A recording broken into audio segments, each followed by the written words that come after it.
Шығарылымды жалғастырамыз.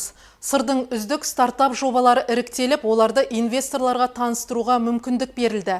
Қызылорда Бизнес Хаб облыстық стартап жобалар байқауы осымен екінші рет өткізіліп отыр. Шиелік Айгүл Иманбекова Қызылорда Бизнес Хаб жобалар байқауына қатысушы. Кәсібін өрістету үшін оған 1 миллион теңге қажет екен. Мен Қытай елінен фурнитура заттарын алдырсам деген ниеттемін.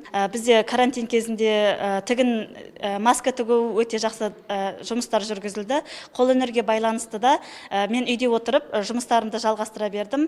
Өйткені менің жұмысым аса көп аппараттарды қажет етпейді, орындарды қажет етпейді, сондықтан да үйде отырып тапсырыстарымды орындай бердім. Қазіргі таңда менде 30-ға жуық декреттегі келіншектер, үйдегі жұмыссыз отқан келіншектер және де оқушылар осылай ұсыныс білдіріп жатыр, осылай оқытсаңыз деген. Мен уже қолға алып жұмыс жасап жатырмын. Шараға қалталы кәсіпкерлер де келіпті, солардың бірі Абай Шайнұров. Мен осы былтырда да осы жастардың проекттерін қолдауға келіп инвестор болдым. 3 жобаны қолдадым, құны 6 миллион болады. 3 жобаның 3-еуі де ақталды. Биылда да осы аймағымызда осы Қызылорда Бизнес Хаб проектісі жүзеге асуда. Яғни менде осы жастардың кәсіпкерлік бастамасын қолдауға биылда келіп отырмын. Жақсы проектілер бар. Аймағымыздағы басқа кәсіпкер инвесторларды инвестор болуға шақырам. Басталмай жатып 2 жоба ұнады. Біреуі 1,5 миллион. Тоже жаңа қолөнер бұйымдарын тігу цехы, соны қолдадым. Екінші жаңа су скважиналарын бұрғылау бойынша жаңа жастардың проектісі ұнап тұр. Жақсы проекті, жүріп жатқан проекті неге қолдамасқа?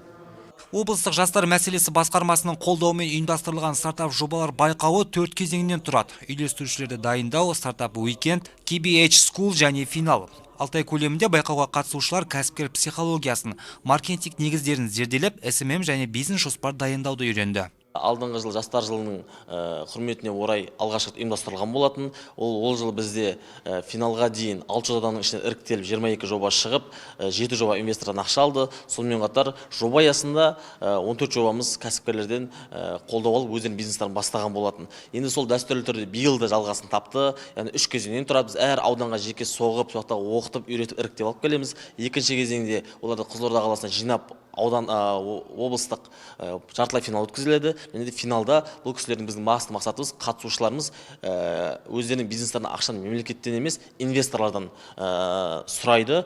Елдегі эпидахуалға байланысты кәсіптің қыр-сырын үйренем деушілер өткен жылмен салыстырғанда біршама азайған. Десе де іріктелген 17 жобаның 4-еуі финалға дейін-ақ қаржылай қолдау тапты. Азамат Әуесхан, Алмат Меңдібаев, Қанат Махамбетов, Қызылорда телеарнасы.